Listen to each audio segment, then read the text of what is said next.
Приготовились. И поехали. Не так уж это и трудно, правда?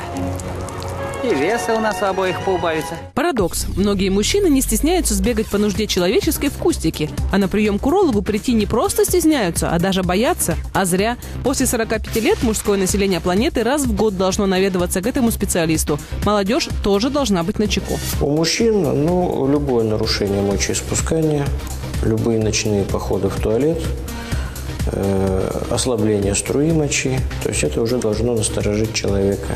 Либо неприятное ощущение при моче и после мочеиспускания, то есть так называемая дизурия. Если один раз где-то он переохладился, может быть, у него все это пройдет, и он забудет и не придет к урологу. Но если это будет повторяться часто, то посещать уролога уже нужно обязательно. Хватит стесняться, иначе можно скрывать свои маленькие неприятности и заработать в итоге большие проблемы. Мочекаменную болезнь, простатит, аденому предстательной железы и воспалительные процессы в мочеполовой системе. И это только то, что может беспокоить. Некоторые заболевания протекают без симптомов.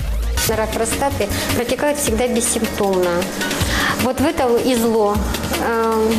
И выявление обычно идет совершенно спонтанно. Когда обследуем другие органы, и когда мужчины просят просто посмотреть простату, и выявляется случайно совершенно рак простаты. Это уже крайний случай, и многие из перечисленных болезней лечатся обычным приемом таблеток. Главное – выявить их на ранней стадии. Обследование можно пройти всего за несколько часов. Сначала консультация врача-уролога, который после беседы и осмотра выдаст направление на анализы, в том числе и на онкомаркер, позволяющий выявить рак простаты на ранней стадии, и обследование на ультразвуковом аппарате – ТРУЗИ. Как беречь себя? Любое переохлаждение, либо застой в органах малого таза, либо прием алкоголя, малоподвижный образ жизни, все это может спровоцировать острую задержку мочеиспускания на фоне аденомы простаты.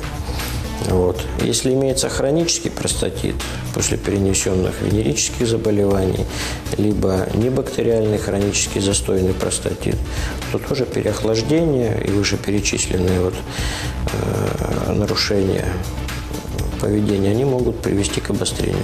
А так называемые камни в почках могут появиться от многих факторов, начиная от питания, заканчивая стрессами. Поэтому лучше перестраховаться. Тем более, что в медицинском центре Медюнион можно заранее записаться на прием к врачу и пройти все обследование за несколько часов. А после доктор назначит необходимое лечение. Здесь только квалифицированные специалисты и современное оборудование. Здоровью нужно доверять профессионалам.